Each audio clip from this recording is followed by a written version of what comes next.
The Modern World. I'm here with Matt and Jen, directors of The Modern World. Hello. Husband and wife team. Yes. Husband and wife team, yeah. Still married. Yeah.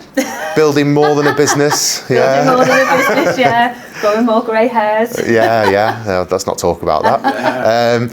So, you're obviously one of our partners, and we wanted to get you in because one of the questions we get a lot in the trademark side when talking about who to go to for your website designs and logo designs and all that side of things is, what's the big difference between a graphic designer and a branding agency, which is what you guys are. And I think the point of today was we wanted to just have a sit down and hear your story and kind of get that difference understood, so that when people are coming to companies like you, they understand what they can expect versus just going to somebody to say, can you chuck a logo together for me? So I suppose first thing is about you guys. So Matt, it was your baby originally, from what I understand. It was indeed. Yeah. So do you want to tell us how what prompted you to set up The Modern World? Yeah. So we're kind of almost 8 years in now. So it'll be 8 years next month, which has flown by, really flown by. So I got to the point where I kind of worked in the agency world, going from junior designer up to sort of creative director for 16, 17 years. As that time was going on, I was just getting to that point where I kind of always had this itch to start my own thing. And I was getting to the point in the agency where I was working at, where it was coming to a point where I was getting to that level of, do you become a director, do you get your feet under the table at that business, or do you kind of make that leap at that point and go, I'm gonna have to try this thing working for yourself. Timing was impeccable. Timing as wasn't always. great. Jen was on mat leave with our second child Right. at the time. And was going through redundancy. The job she was in. So after talking about it for 2-3 years or probably longer, that was the point I decided. Brilliant. I know. You know that thing I've been talking about. Now's the time I'm going to do it. I think, isn't that just an entrepreneurial thing, that as soon as everyone tells you all the reasons not to do it, that's kind of the red rag to a bull, isn't it?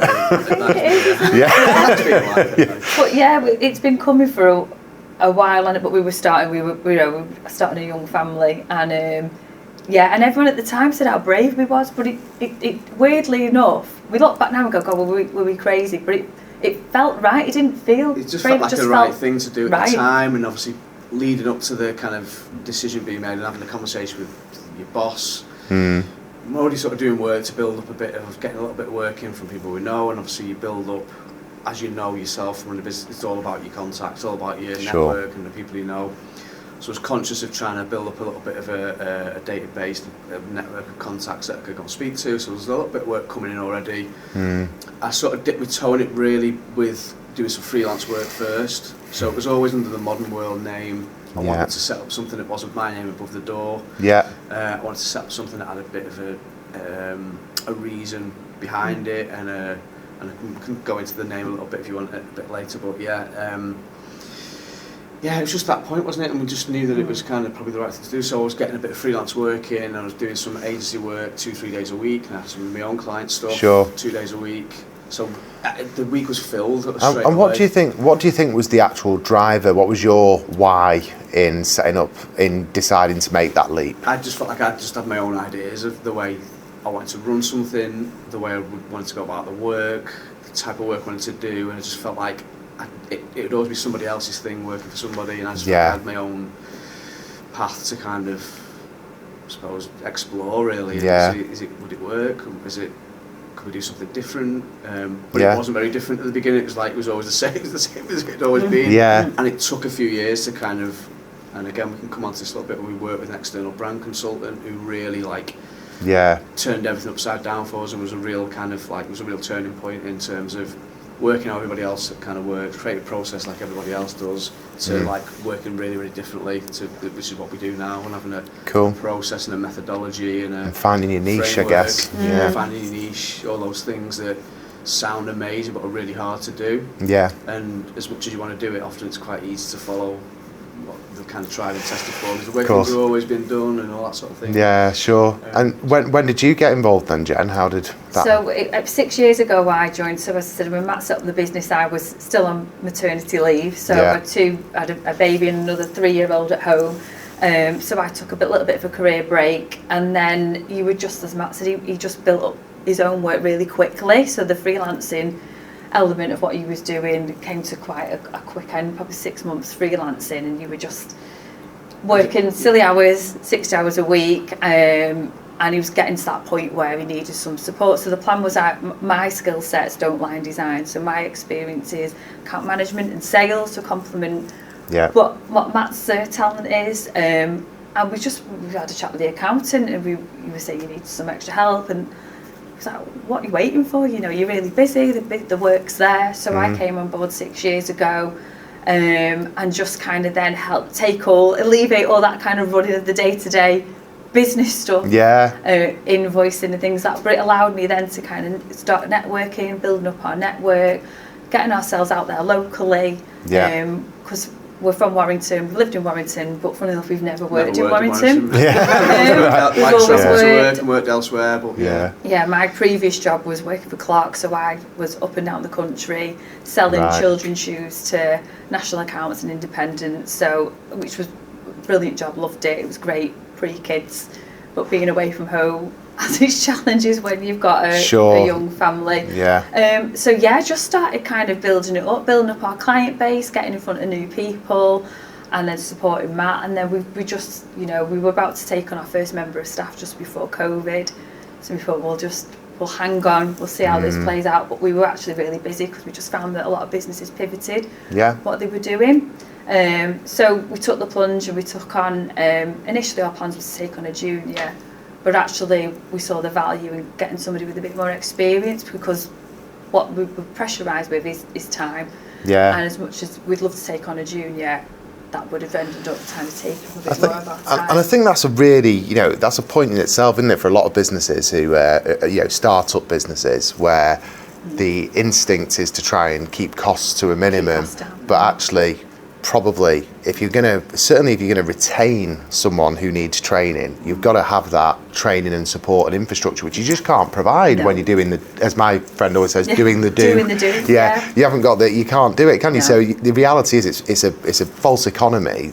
Often your first hires need to be those people with experience who can come in and complement your team and hit the ground running, right? Exactly. So the delivery was important to sort of maintain that with where we were at, rather than and standards, right? Exactly. And I suppose you've got like a classic sort of Mad Men setup, haven't you? Really, you've got like creative and accounts, right?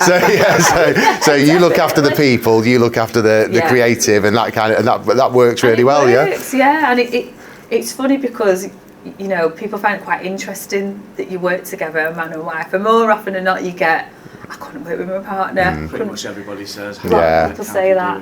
But actually, so we're 8 years on from the modern world, and we're still married, and we know what our roles are within the business, and they do complement each other. I think doing the same role would be difficult. Yeah, because we've got our own skill sets that complement each other. It's quite defined. And how many businesses do you see where you've got people who aren't husband and wife, who haven't done their roles and responsibilities, and they've got too much crossover and there's too much conflict, and it's that the fact that you've got that from the start is probably one of the reasons why you're still here 8 years later when a lot of businesses aren't, right? Exactly. So we were going to talk about the branded agency graphic designer piece, because this is something I've experienced a lot, and obviously being in trademarks, we hear about this all the time. The amount of people who come to us and say, we want to trademark this name, and we say, well, you just can't, because it's either already infringing on something else, or it's too descriptive, or it's not something we can, it's just not something we can do, and we have to go back to the drawing board. And that's when we start referring business to partners like you to say, look, you need to come up with something special, especially when they're investing significant money into web presence and marketing, getting that initial piece right. But it's more than design, isn't it? It's a lot more than design. In fact, the design's really a very small part of it. It's a component, definitely a component of it. And you're right what you're saying. A lot of the time we do have conversations with clients. They come to us for a new website or a new campaign or something, but actually what they really need is getting those brand foundations right, and then all of the stuff becomes much easier, and a lot of it takes care of itself by getting the why and the where and the what for all kind of like nailed down, and then positioning it right and communicating it properly. So if you were to just give me like the elevator pitch, you know, in less than a minute, what do you think is involved in doing a brand piece? If you know, if someone comes to you and you would say, just explain to them really quickly, what is it that a branding agency does for you? Okay, perfect. So we've got our own process that we've developed, our own framework that we've developed. So this is quite an easy one for us to answer. Great. Because I can just talk specifically about how we work and our process that we go Great. through. So we work with an external. This is going to be longer than a minute, by the way. Okay. Well, I tried. I will try. We build brands on what we call these 3 pillars of purpose, culture, and experience. So Right. Purpose is all about your why. Culture is all about your kind of what you want to stand for, what you want to be about, what's your personality, and experience is all about the how. How do you communicate that to the audience? And the design element is part of the experience. How can you design an experience for your audience that's consistent across all touch points? It talks to the right audience in the right way. But that's built on these foundations of your why and your kind of what as well. So, and then we have these kind of components that are within purpose, which are purpose statement, superior value proposition. So we don't talk about USPs, we talk about SVPs. It's not about being unique. It's just about offering superior value in that kind of in that space that you're in. Okay, yeah. And there's not much that's unique these days, so it's, you know, that's you all can be sort of banging your head against the wall trying to think of something that's unique that isn't. And then in culture is really your internal piece, your values, behaviours, so how you put those into place, and your personality. And then your experience is all about audience, the landscape that you operate in, and your identity, visual identity.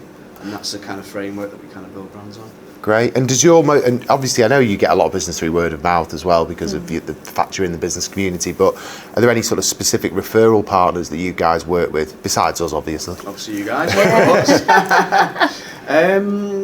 Probably one for you really.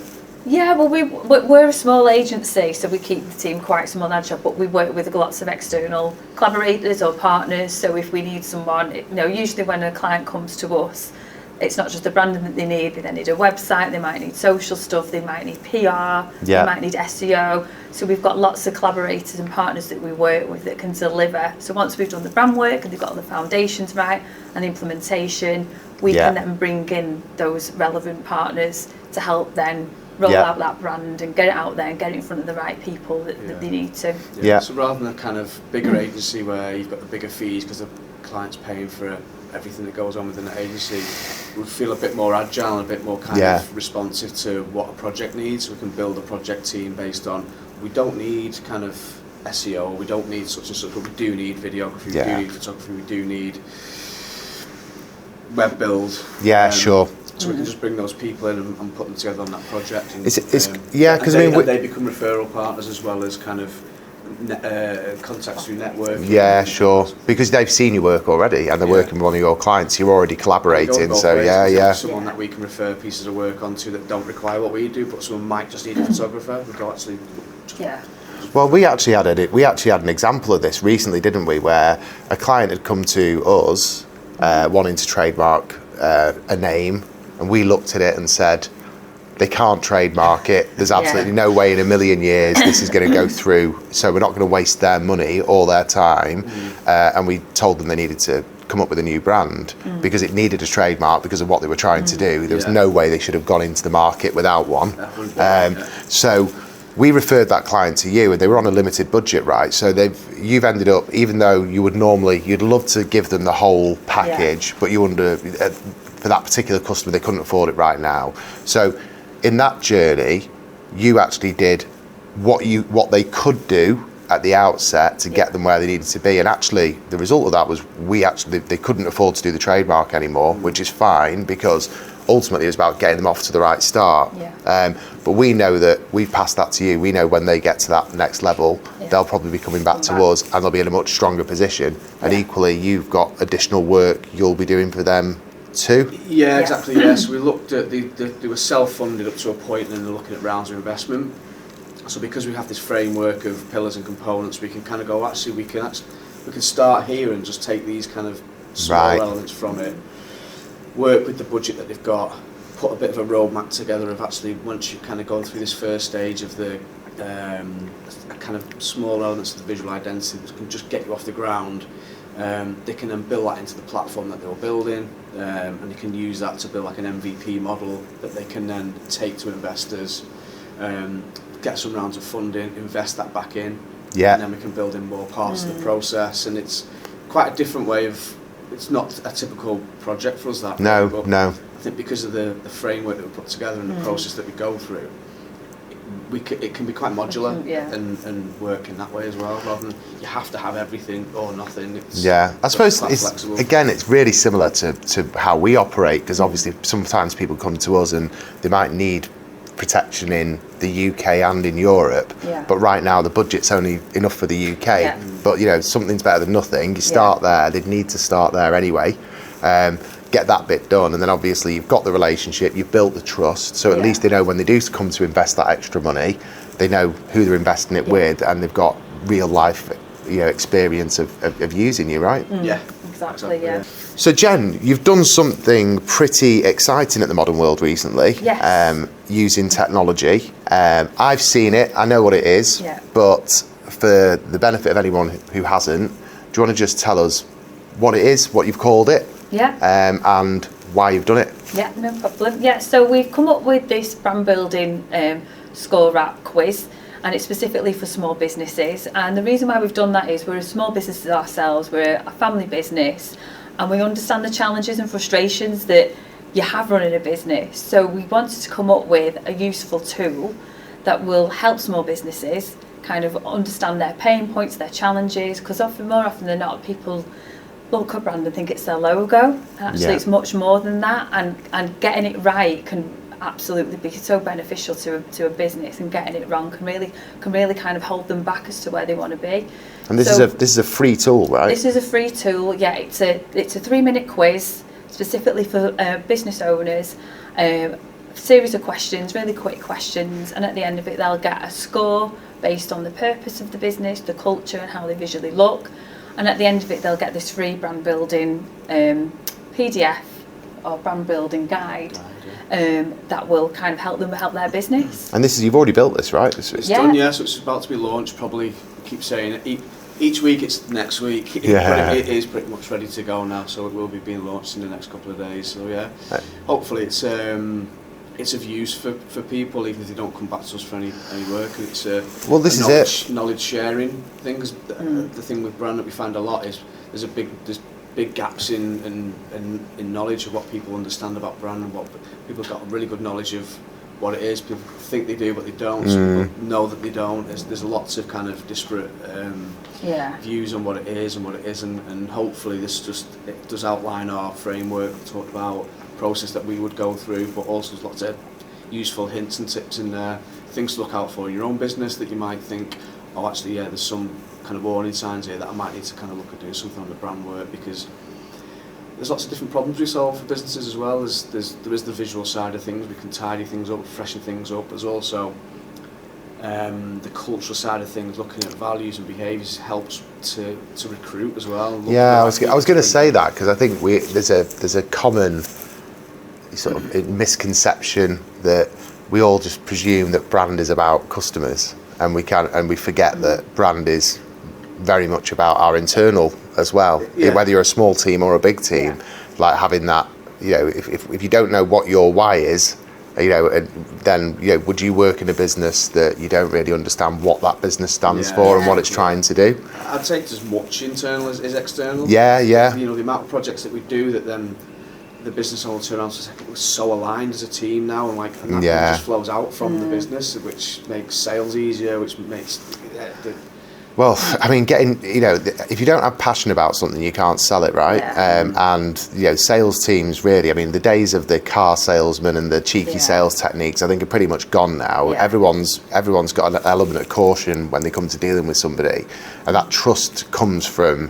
what you see from the other person in terms of their behaviour, and whether their eyes light up talking about it, or whether they're just going through a PDF and going through the motions. And I suppose without that without getting that engagement, you're just not going to be able to instill that. Exactly. Yeah, so we help them to kind of understand, really what it is that their value is. Yeah. And help them to communicate that properly. Help them to communicate internally what that is. Help them to get everybody aligned within the business, and then everything just flows out from there. Really, the visual identity bit becomes stronger because it's built on some really strong foundations. And again, a lot of people just assume brand is like how it all looks. There's just like a lot that goes into it. And it's that thing, isn't it? It's like it's a sense check as well, isn't it? 'Cause sometimes when you're thinking about doing something, you're trying to make a strategic decision, being able to sit back and go, we're not sure whether to do this or not. Does it meet your brand guidelines? And if it doesn't, sounding boards to make like best case business decisions on. Yeah, sure. Off the back of it, which again I don't think a lot of people realise there's no, I get it. That we kind of help to solve. Well, I mean, obviously that tool that you're launching will be more than happy to circulate to our clients, because I'm sure that, as I say, it's a free tool. There's no reason for them not to look at it and have an assessment. And I always think it's really brave to do that type of thing, because obviously you aren't committing anybody to anything. If they decide to take your message and go use a local designer, that's no problem. You've still helped them out. That's it. Yeah, that's fine. That might well be the case. Someone might take and say, "I've got this. Can you help me do it?" Exactly. And not with us. It could be just with anybody. But exactly right. We appreciate that business owners are really busy, don't have much time. Understand that they've got to market their business, but more often that we get a lot of clients coming through where they're spending a lot of money on marketing and seeing little return because they've never actually done any brand work. They might have set the business up 5 years ago and got the logo done on the cheap, or their neighbour did it next door because they just needed something going.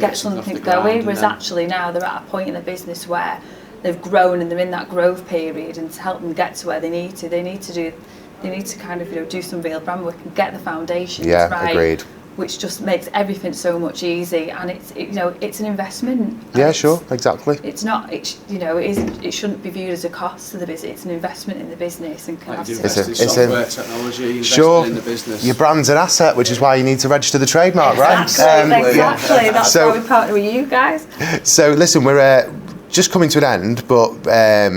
Obviously, I think it's loud and clear what you guys stand for and the values there. Just out of interest, the modern world, what was the inspiration behind the brand? Well, I'll take this one. You have to say that one, I wanted a name that wasn't my name. Yeah. It wasn't at Lewis Design or Creative or whatever. I wanted something that was about an idea. So I wanted the whole agency, the whole studio to be about an idea first. Yeah. So it's not about technology or being early adopters of that sort of thing. It's about the work being relevant in the world that we live in today. Right. So it's about understanding the world we live in, understanding people's frustrations, concerns, challenges, and creating work that thrives in the modern world. Great. So I wanted it to be about that really, and have that constant kick up the backside. That what it is today will be something different in 5 to 10 years' time, because it will be relevant for that modern world at that point. That makes perfect sense. Well, listen, I think that's kind of finished things off really nicely, because it's exactly what a brand should be. It says what your primary objective is to remain modern and make sure what you're doing is in line with the audience that people are aiming at, right? Whether that's internal, external, or both. Yeah. Well, listen, thanks so much for your time. Thank you. And best of luck with your new launch. Yeah, thank you. Thanks very much.